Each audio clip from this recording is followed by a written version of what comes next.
How's it going, guys? Welcome back to Basketball Down Under. This is your favorite country's official 2023 FIBA World Cup lineup. We're in Basketball Down Under's hand, your one-stop international watch. You guys already know I am a basketball mastermind genius, and I'm here to give you your official lineups for the 2023 FIBA World Cup. Now, I'm not going to lie, before I even started editing this video, it's taken me over 16 hours to construct. I had to start by researching every single country in the FIBA World Cup. I had to research every single player to see if they're any good, if they qualify to be in the team. I had to make this goddamn graphic for each team, which took way too long, but look how beautiful it is. But the research itself took forever, because you guys already know I have to give you the most accurate results in the game. These rosters are not just constructed off a quick Google search or nothing like that. These are hand-picked players from every single country. I've gone through every single country, relevant country, to put together the most accurate lineup for the 2023 FIBA World Cup. Let's get right into it. Starting off with the Philippines, you can see the lineup right here. Obviously, a key piece in the Philippines campaign is Jordan Clarkson. He's got to be the offensive spark to create for absolutely everyone. They've obviously got the big rim protector in Kai Soto, and apparently Dwight Ramos is in the best shape of his whole life. So Philippines in their home country are looking to make a massive push. Looking at South Sudan, one of the most exciting countries in the FIBA World Cup, I can guarantee you highlights from them. Big Joe Luala Chul is going to be a huge part in instigating any offense of the South Sudan team. He's going to draw defense, he's going to have to kick it out, and he's going to have to score for himself. Their defensive pressure is going to be massive. They've got to be able to play that full court press, play that defense, and create a lot of stops. They're going to be able to use their length and versatility to switch on defense and create havoc. And their superstar perimeter defender, Sunday Deck, has the potential to shut down any superstar on any other team. He is going to be a defensive key. Mamma mia, let's look at Italy. High school superstar to international superstar. Can Nico Mannion hold it down for Italy? As you can see from their roster, they got Daniele Gallinari. Can he become that international superstar like a Patty Mills, like an Evan Fournier, to help lead that Italy roster to the gold medal game? But at the same time, as you can see from this roster, they are lacking an inside force. How will they do? Ni hao, China. This is your roster for the 2023 FIBA World Cup. Boom. As you can see, a lot of players made in a lab. Zuki, 7'3". Zaylin Wang, another 7-footer. Therefore, the twin towers of Zuki and Zaylin Wang are going to have to work like an absolute dynamite together. Then, of course, you've got Gu, who plays like a street baller, and he's got that tight handle. But can he be good enough to actually lead his team to some victories? And is who a pretender? We'll have to wait and see. This lineup, I'm not sure how I feel about it. Dominican Republic.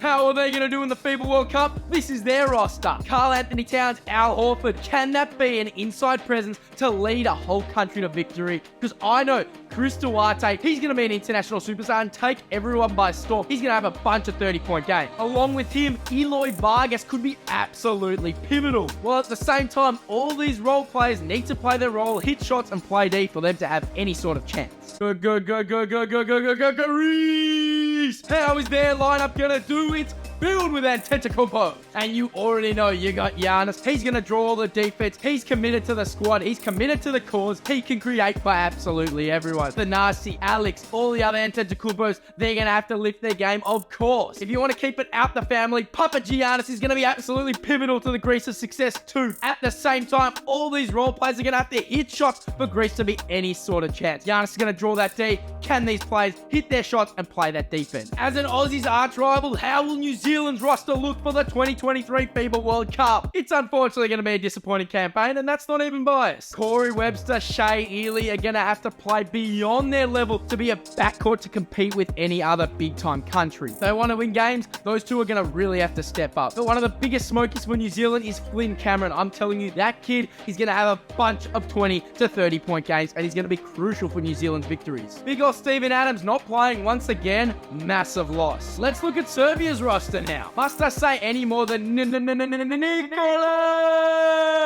Jokic is going to be leading absolutely everything for Serbia. 7-3 Boban, Bogdanovic, Bjelica, all are going to be key parts for Serbia. They could make a massive push. It's a very strong squad, and with Jokic running things, he's going to draw all the defense, and all the other players are going to have to do is going to have to receive that ball on a silver platter and put that ball in the hole. You may be asking, how's Germany going to look for the 2023 FIBA World Cup? Roster is right here, and Dennis Schroeder is going to be leading absolutely everything. His two-man game with Daniel Tice is going to be absolutely pivotal to Germany's success in the World Cup. The two wings and the double W's, the Wagner brothers, is gonna be absolutely massive to their success. Voigtman, Isaac Bonga, the 2K legend, all gonna be crucial to the success of Germany's campaign in this World Cup, as their roster is stacked with high-level European talent. Let's be honest, if Leandro Ball was there any longer, he'd be qualifying for this team. How's Lithuania gonna go? The length of the team, is gonna be absolutely unbelievable in this World Cup. Domantas Sabonis is going to thrive in a FIBA environment. He's gonna love that international style of play. Zakauskas and Regeviskas will be key in supporting Sabonis in any type of success they're going to have. They're gonna have to use that inside-out action and use their players to hit open shots when Sabonis draws the D. Obviously, a very common theme going on is superstars are gonna have to draw the D, and role players are gonna just have to hit shots when they're open. You may think we're finished, but we're not. Finland, how are they gonna look in the 2023 FIBA World Cup? Lauri Markkanen, key to their success. We've seen some glimpses of what he can do with some 50-point games in FIBA action. How is he going to do in the World Cup? I think he's going to step up tremendously after his military action. Sean Huff might be that Batman to the Robin of Lauri Markkanen. Overall, Finland's success is going to be detrimental to how Lauri Markkanen is shooting that ball. Boom, boom, boom, boomers. How are they going to look in the 2023 FIBA World Cup, you may ask? I can tell you it's going to look great without that stupid idiot Ben Simmons. Prime Patty Mills turning into MJ is going to be beautiful, and they are going to be really reliant on Josh Giddey running that break. If Giddey can create for everyone, I'm telling you, the Boomers have a very strong chance of winning this whole damn thing. Looking at the defensive end, us Aussies are going to be heavily reliant on Nick Kay locking up any international superstar. When it comes to beating your USAs, your Spains, and all those big countries, Nick Kay will be that pivotal defensive anchor. And in my opinion, if we're not getting in the finals, it is a flop of a campaign. We've got to make a serious push this time around. It's now or never. What's that saying? How goddamn good is Luka? That's right. This is Slovenia's World Cup lineup for the 2023 FIBA World Cup. Luka. He's gonna have to drop those 50-point triple doubles in this FIBA World Cup campaign to give Slovenia any chance, and I think they have a very good chance by it. We saw some glimpses in the Olympics, and Slovenia was much better than we anticipated, simply because Luka is just so good. And in a FIBA aspect, he's even better than he is in the NBA. To be honest with you, yes, they have some high-level European talent, but at the end of the day, they're going to be exactly like the Dallas Mavericks, relying heavily on Luka doing anything. Hello, Georgia. This is your lineup for the World Cup. This is certainly one I had to investigate very deeply. Shermandini and Shingalia will lead their lineup. Will they go very far? Very unlikely. Unlike other teams, as they don't have a serious superstar, they're going to be heavily reliant on team basketball, hope to be a little bit dirty on defense to create a few stops, get under the skin of the opposition, and maybe, just maybe, win a few games and surprise us all. Very weird lineup overall.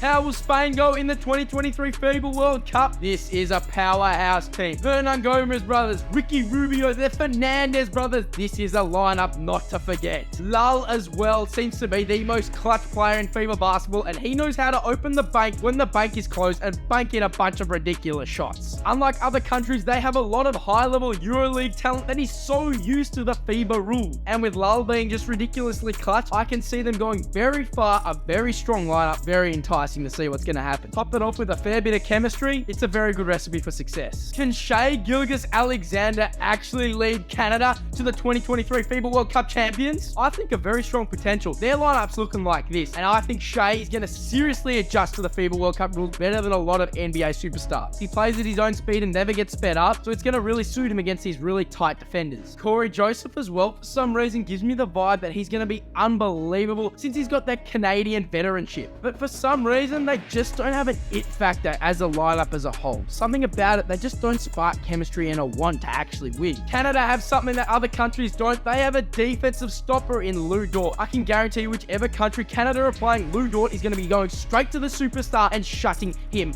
down. But at the same time, Canada's riddled with Dylan Brooks. I had a very big request for how is Lebanon's lineup going to look in the 2023 FIBA World Cup, and here it is. Once again, a country I had to do a lot of research on, even though I've seen them play in the World Cup qualifiers a fair few times. El Darwich is definitely their standout player, and he's played exceptionally in their World Cup qualifying games, even though they've lost a bunch. Looking at their roster as a whole, not much impresses me. Atem Majok and Wael Arakji are going to have to play way above their level if Lebanon want to win 1 or 2 games matches even. Maybe they'll surprise us all, but as a whole lineup, they're going to have to play as an explosive collaboration together. And as they are in the second hardest pool, they're going to have to really match some talent with some big name teams that I don't know if they're capable of. Parlez-vous français? How's France going to do in the World Cup? Obviously, their lineup is stacked, and Evan Fournier, similar to a Patty Mills, more like a poor man's Patty Mills, excels in international basketball. How will Wemby do in this international basketball at the highest level? It's an unbelievably talented roster with very high chemistry, and they've been together for many years. Obviously, they have the NBA talent in Fournier, Batum, Gobert, but where their real strength is their supporting cast. Nando De Colo, one of the most incredible players not in the NBA. Get that man on a max contract, baby, right now. Could Mexico be the most surprising lineup in the World Cup? I had to do a lot of research, and Paul Stoll, he could be seen as the Mexican Messiah. Teaming up with him, Juan Toscano Anderson, is he suited to FIBA World Cup basketball? He may be an NBA champion. I don't know if he's got it in him to lead a whole country. They're in a tough pool, and they obviously don't have any seriously good NBA talent. They're going to rely heavily on team basketball to try and compete with these other rosters. Will they be able to go further than we expect? I think there's a certain possibility. Overall, as you could see, we've done a